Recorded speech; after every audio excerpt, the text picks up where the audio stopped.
परमहंस श्री सनातन जी हर समय 5 वर्ष की अवस्था में रहते और कोई वस्त्र नहीं धारण करते, दिगंबर। दिग माने दिशाएं, दिशाएं ही जिनकी अंबर है, अर्थात नग्न अवस्था में रहते हैं। ये वर्णन करते हैं कि एकादशी व्रत को हरितोष व्रत कहते हैं। भगवान की प्रसन्नता के लिए, हरिजू की प्रसन्नता के लिए एकादशी व्रत रहा जाता है। प्रायः समस्त वैष्णव जन रहते हैं। जो रसिक जन प्रियाजू के चरणों के अनन्य हैं, उनका एक ही व्रत है, श्यामा श्याम की 8 पहर उपासना करते हुए अपने मन वृत्ति को श्यामा श्याम में समर्पित करना। पर जो एकादशी व्रत रहते हैं परम धन्य हैं, वो हरितोष व्रत है। अब एकादशी व्रत का नियम क्या है और कैसे एकादशी व्रत का फल मिलता है, कई बार चर्चा हुई। बहुत सुंदर शास्त्र प्रमाण के अनुसार श्री सनातन मुनि बोल रहे हैं, जिसे एकादशी रहनी हो और एकादशी का फल प्राप्त करना हो, उसको 3 दिन, एक तो दशमी और एक द्वादशी और फिर बीच में एकादशी, उसको 3 दिन संयम में रहना होता है, तब बीच की एकादशी का उसे फल प्राप्त होता है।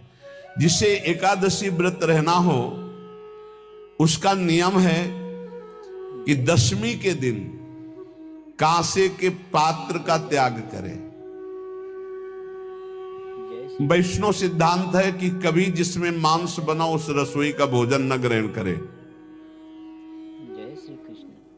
मसूर की दाल, चना की दाल, कोदों और कोई भी शाक, शहद, दूसरों का अन्न, दोबारा भोजन और मैथुन, ये दशमी के दिन त्याग दे। एक बार दशमी के दिन भोजन करे 24 घंटे में, क्योंकि एकादशी रहना है।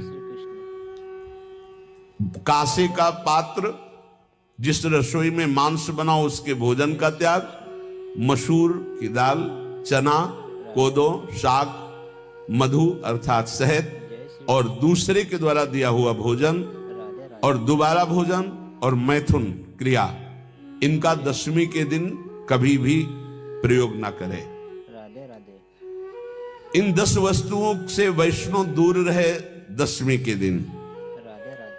फिर एकादशी के व्रत में,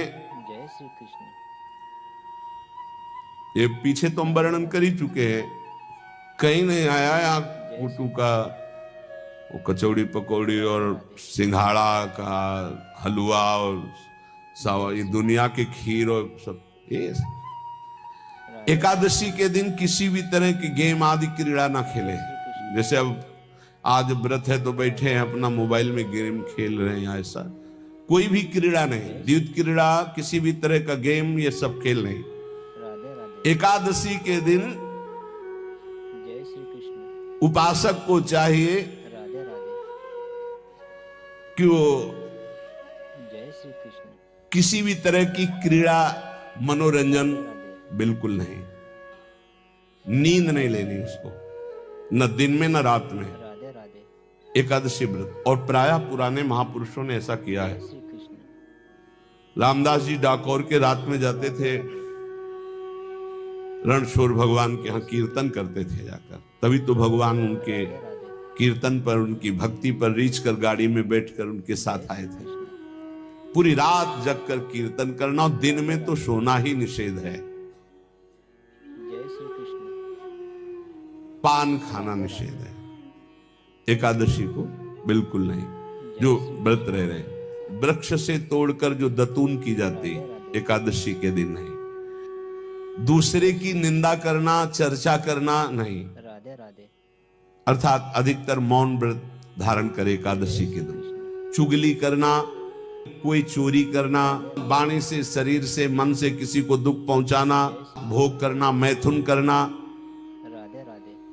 किसी के ऊपर गुस्सा करना, झूठ बोलना, एकादशी के दिन ये नहीं करना चाहिए।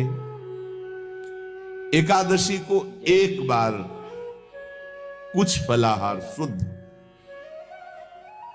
अगर आपके पास कोई व्यवस्था नहीं तो थोड़ा दूध है, जल है, ऐसे आप लेकर, या थोड़ा सा फल ले, थोड़ा सा फल लेकर के प्राण पोषण, एक दिन में मर नहीं जाओगे। कितने तो निर्जला एकादशी रहते हैं, हर एकादशी निर्जला। पूज्य श्री मथुरा दास जी निर्जला ही रहते थे हर एकादशी। चलो भैया आपकी सामर्थ्य नहीं तो जल 2-4 बार ले लो, एक बार थोड़ा सा दूध और फल ले लो, चल जाएगा काम, प्राणों का पोषण हो जाएगा। ये आचरण न करे, एक बार जय श्री कृष्ण कुछ आहार ले ले, वो भी शुद्ध भगवद अर्पित प्रसाद।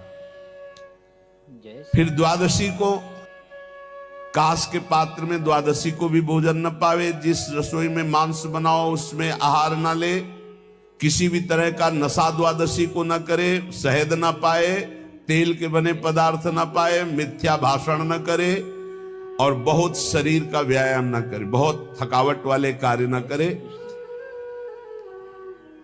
दोबारा भोजन न करे, एक बार द्वादशी को भी भोजन पवित्र, मैथुन न करे, जिसका स्पर्श नहीं किया जाता ऐसे पदार्थों का स्पर्श न करे, और मसूर की दाल न खाए।